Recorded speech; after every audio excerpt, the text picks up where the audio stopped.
has hopefully ethically sourced carcasses to feed them. That's my version, plant version, and what happens is that the fungus gnat lands on one of the leaves. That immediately tells the leaf to start secreting digestive fluid. That fluid then pools because the leaf creates a little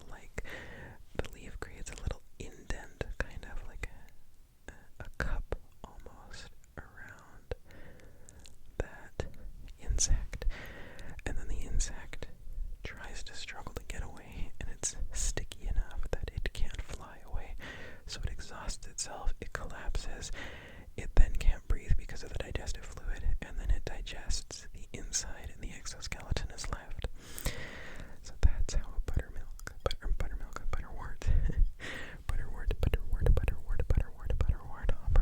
butterwort operates.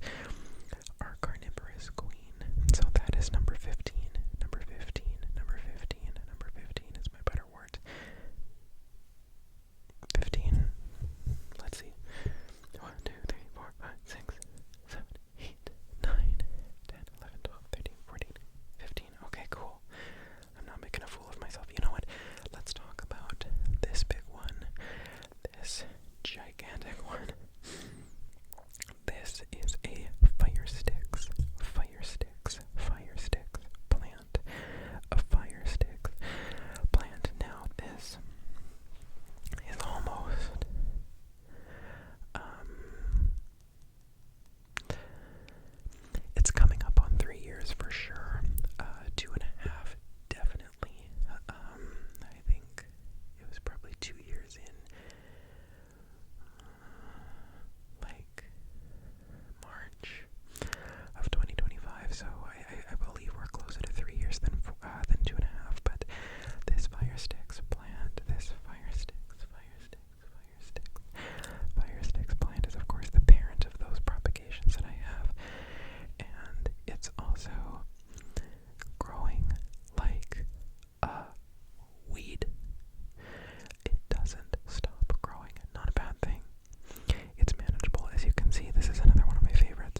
Oh, hello.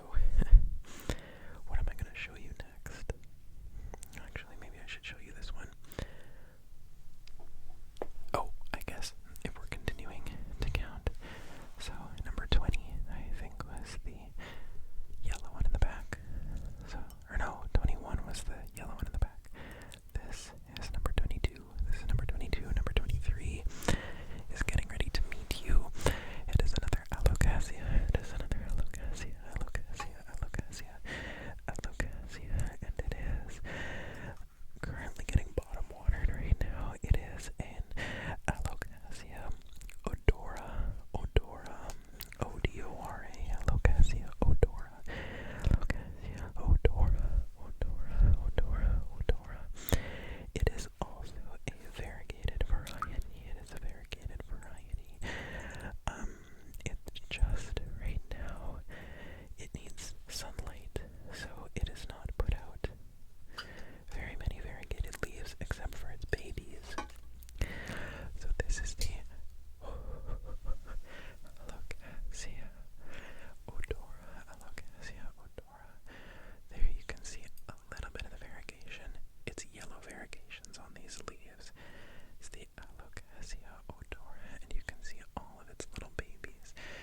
said, these are the 4 survivors, and 2 of them are cut short.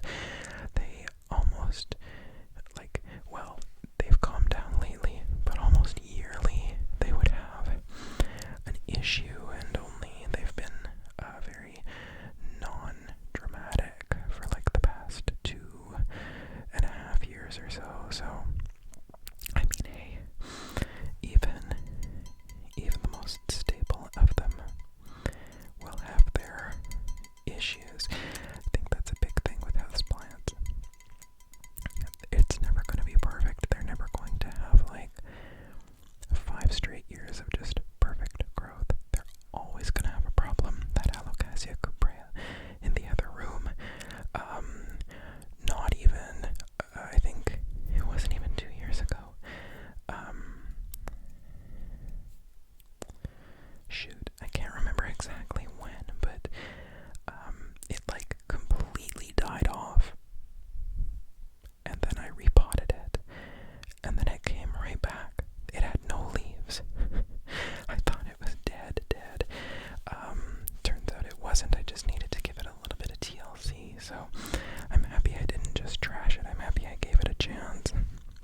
So that's the IKEA bamboo. Now here, I have a rubber plant, a tinicky. Actually, I should show it to you a little bit closer. It's got pinky accents on the new leaves, and then they kind of green out.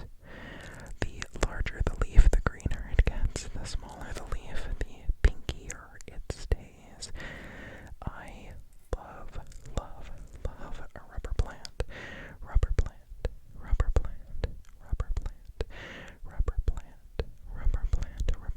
I love them.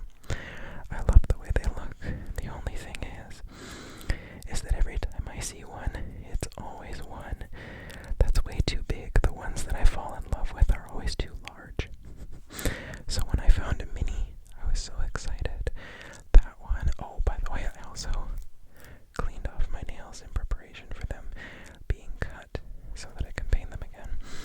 But this rubber plant was a sibling to another darker rubber plant that had kind of like orangey accents on the bottom leaf. And that other one died off. I had another rubber plant just basically up until a couple of weeks ago that also died off. Again, I think it's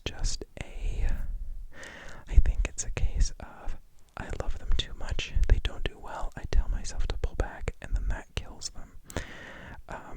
So I really need to find my groove with the easier plants. Although rubber plants aren't they're not like an easy type of deal. This one here I do not know the name of, but I also think that this might be a variety of aloe. It's from Home Depot, and you can tell why I got it. Look at this. Isn't it so adorable? The little nested pot is perfect. So whenever the plant chooses to die, then I get a cute pot out of it, and it only cost, I pulled the price tag off of it. But it like, good deal for such a cute pot. I really like it. I really like it. And then next up, there we go. I'm gonna hold it for just a bit. You know what? I'm gonna adjust my grip because I don't need this thing on the floor. This is a peperomia.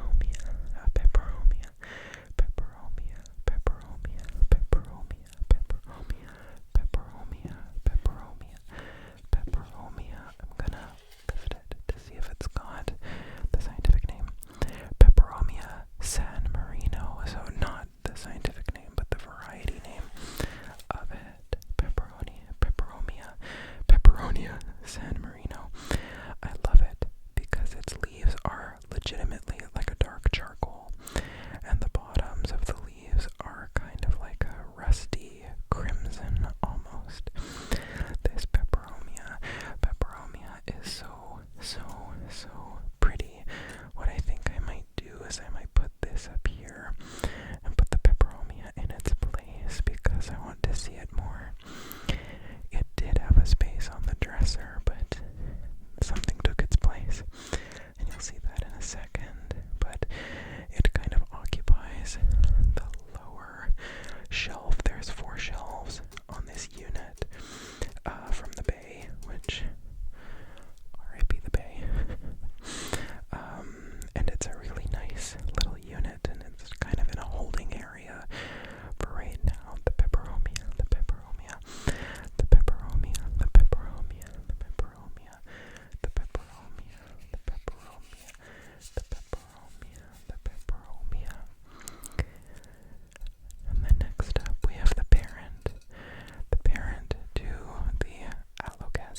others had just a little bit of an issue.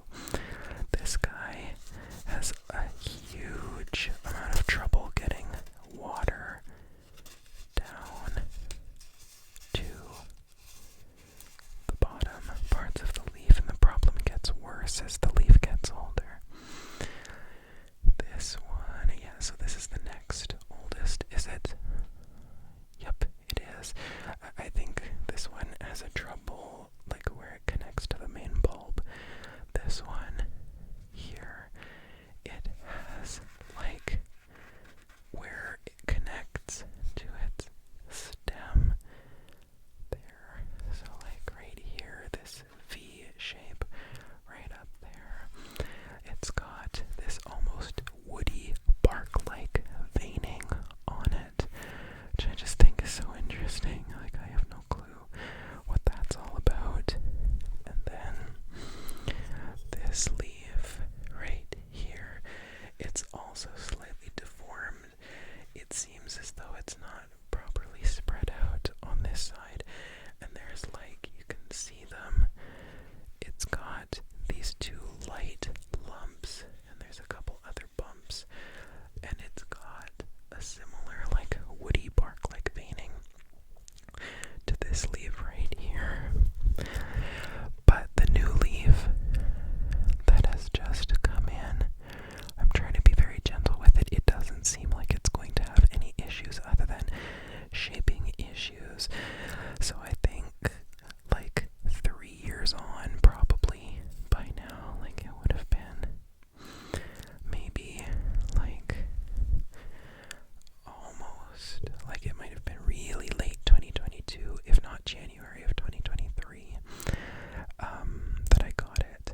And this Alocasia or Alocasia Regal Shield,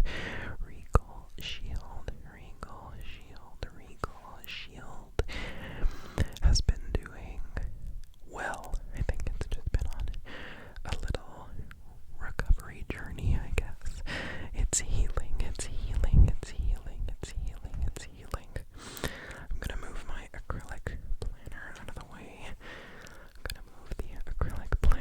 way. And then let's see. Yeah, I'll just lower you all down and twist you ever so slightly. So now we get into the more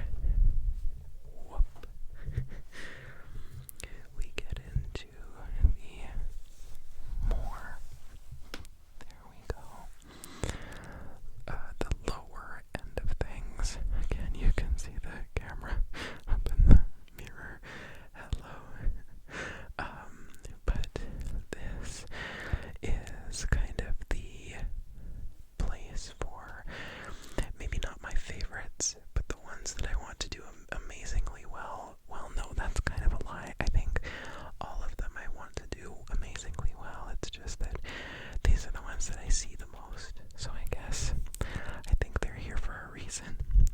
But over here, this is the spot that the peperomia used to be in, but I needed somewhere for its like little trellis thing to lean on a wall, and this is the perfect place for it. So this is my philodendron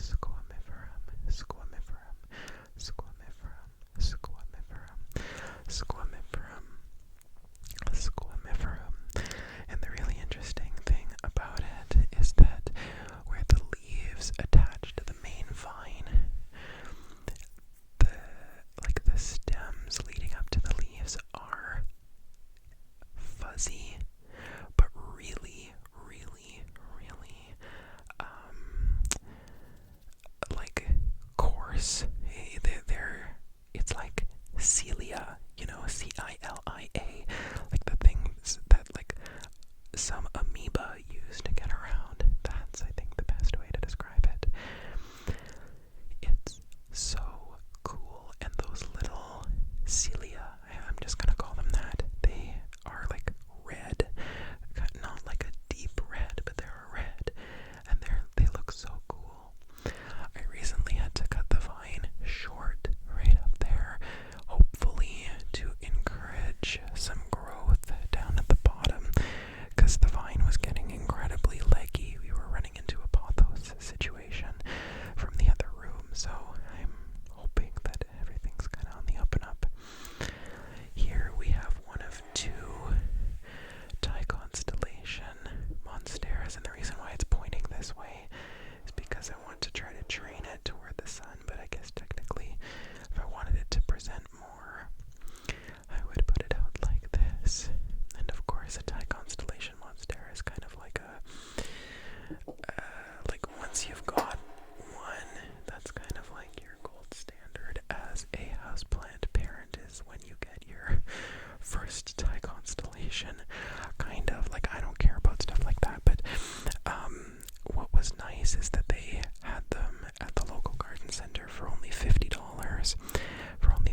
this is also kind of in the Thai constellation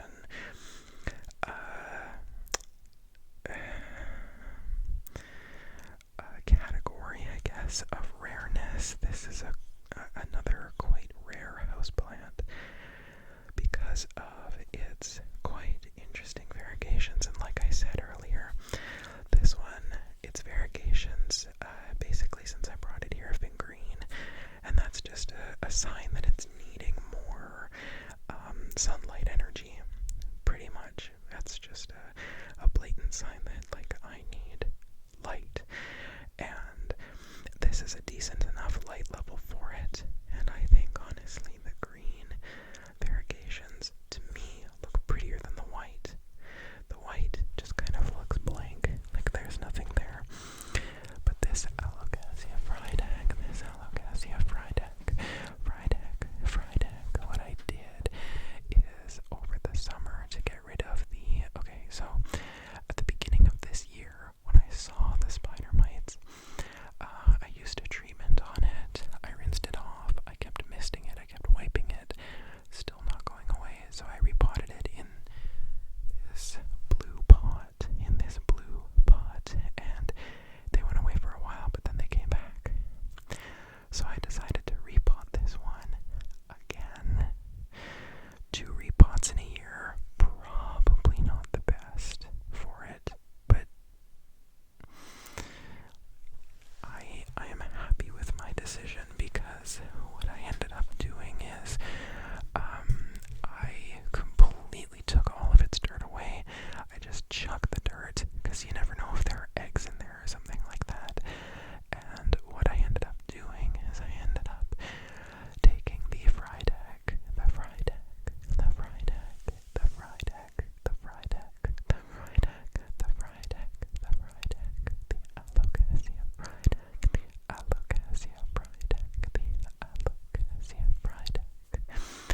I took it, just the plant, roots, bulb, and leaves, and I completely rinsed it. Gently, I was outside, I took the hose on the lowest setting to it, I washed off the roots until they were white, basically. There was no more dirt left on it. And then what I did is I took corms off of its main bulb, because I know sometimes corms can. This was my one mistake with this one, by the way. I took corms off the main bulb. Fun fact, if you see corms on the main bulb, those are likely just food storage for the plant. So I repotted it, I took off those corms. They are starting to sprout though, so it's not a total loss. And finally, it's doing well again. This thing was wilty. We're talking like I was like, okay, this is the end. I'm gonna have to cut all the leaves off and hope for the best. Nope, did not have to do that. I'm very happy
which, I mean, it possibly could be.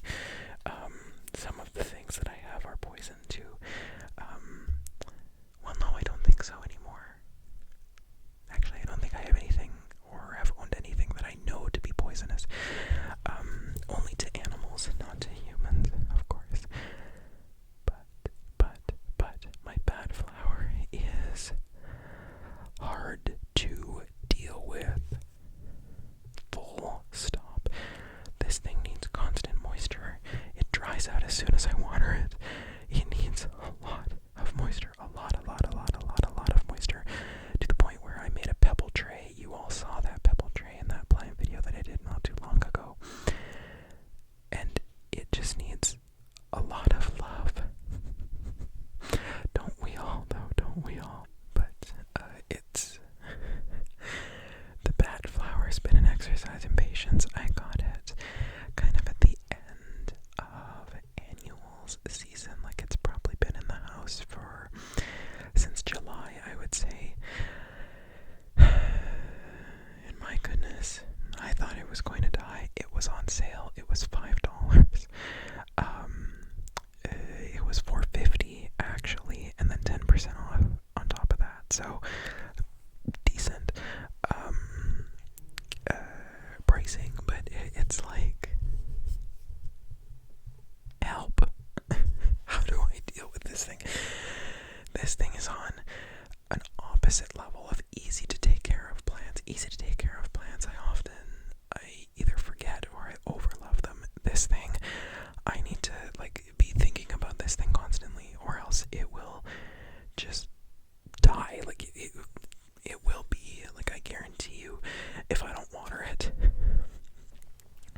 probably by Thursday, it's going to be all wilted again, which is just the nature of it.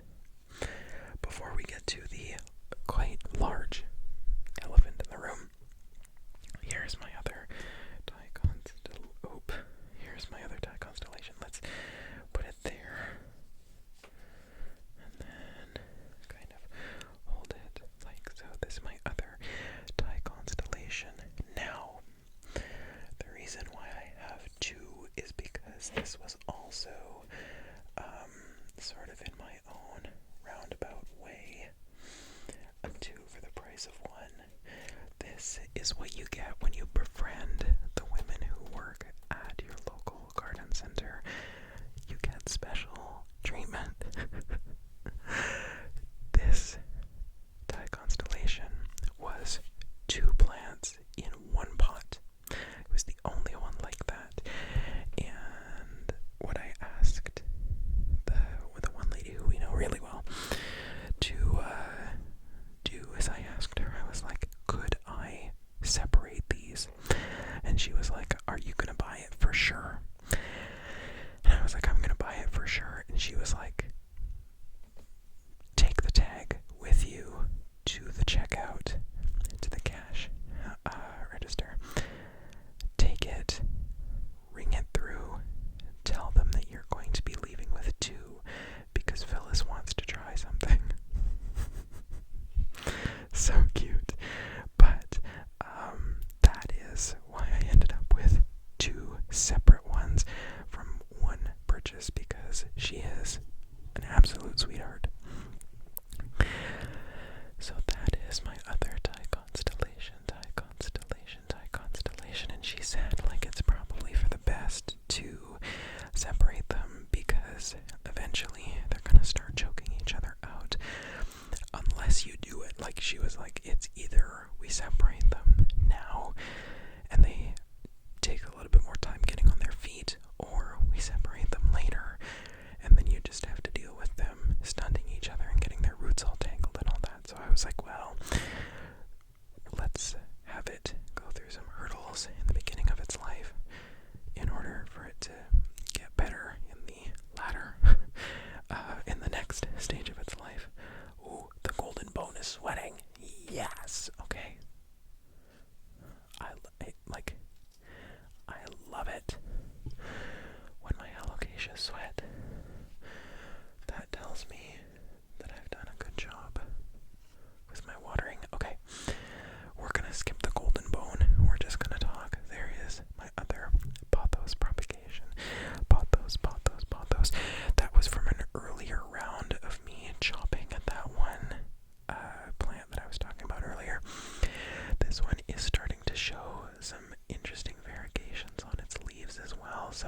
one is younger than the Cuprea. The Cuprea, now that I'm really thinking about it, I forget what I said before, but the Cuprea is probably about 3 years old at this point. It's had quite a storied history with me. 2022 feels right. Probably around the end of the 2022 outdoor plant season, so or like selling season, I should say, not growing season. So like around July to early August. This one came around kind of at the same time as the Regal Shield, just a little bit after the Regal Shield. The Regal Shield is when I got this one, and this golden bone. Golden bone, golden bone, golden bone is so named for the light colored veining that it exhibits along its leafage, along its foliage. This thing needs to be staked up a little bit better because it needs to be right around here. Well, I'll figure that out another time. But the golden bone, the golden bone, the golden bone, the golden bone. This is the one that I have with the absolute most leaves. The oldest of its leaves is still on.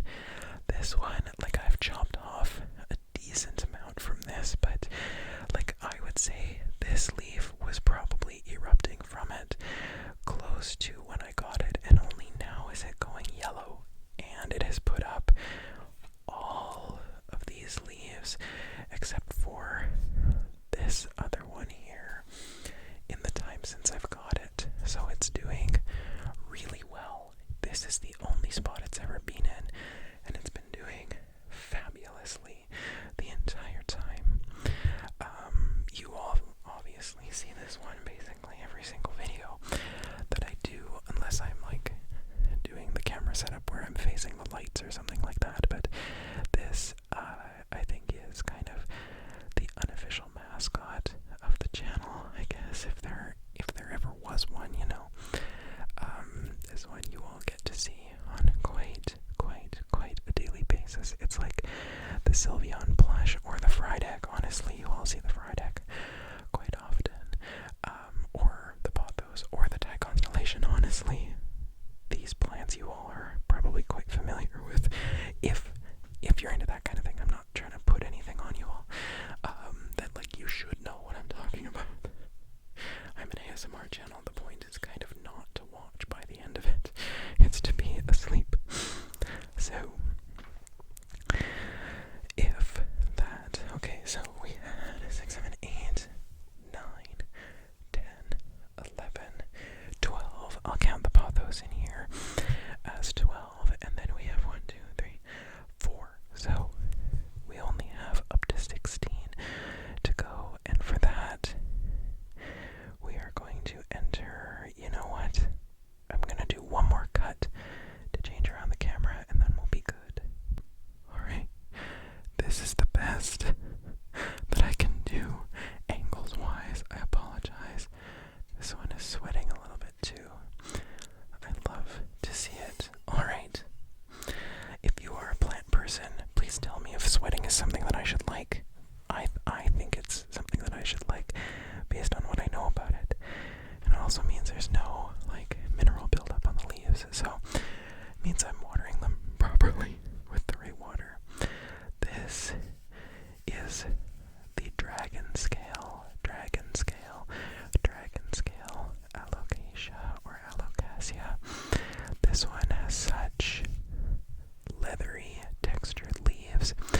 This one was another one that I was terrified about because when I brought it home, it had webs all over it.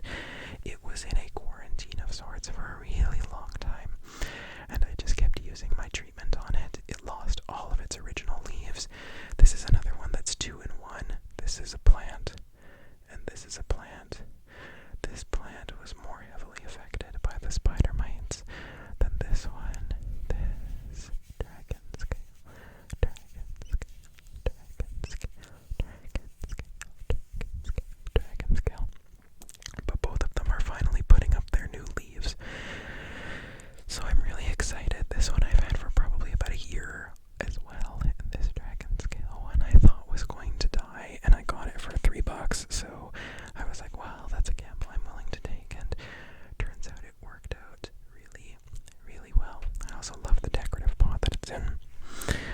So,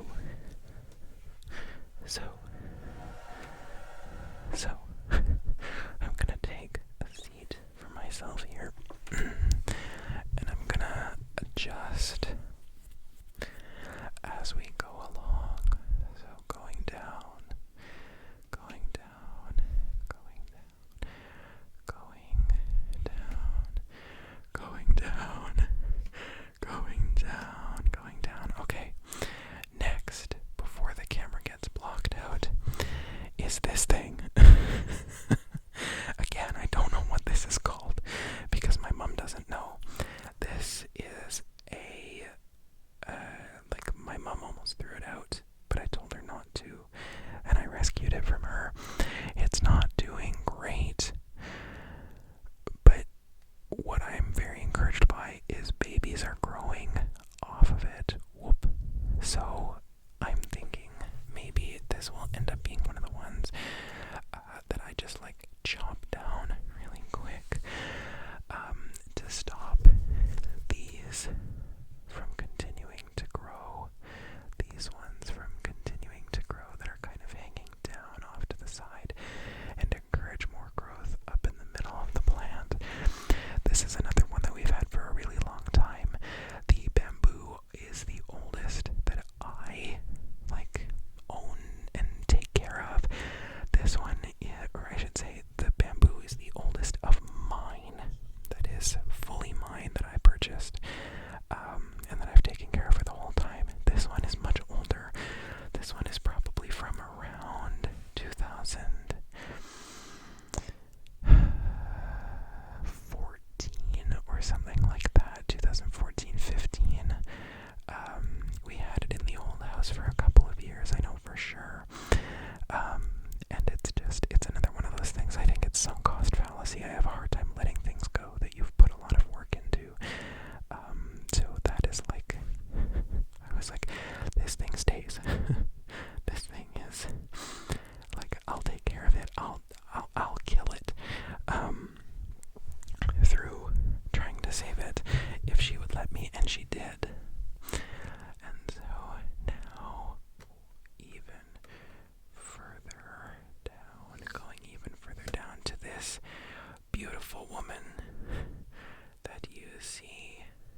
just a journey so I can kind of zoom you out from it, and then we will end the video.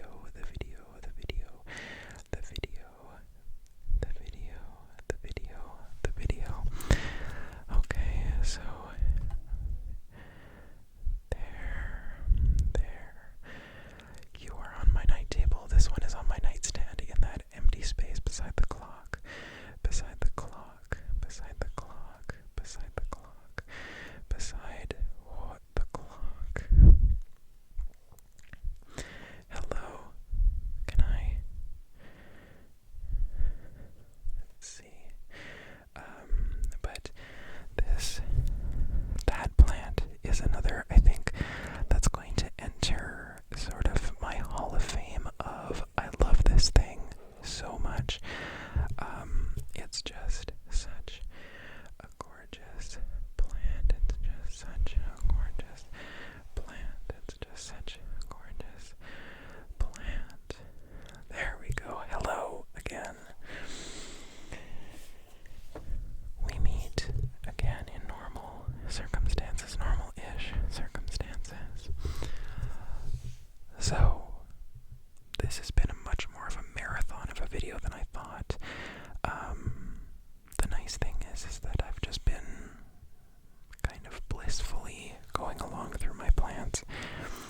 So it truly did not feel like the work that it is to do one of these videos. I know I was worried about that with the list here.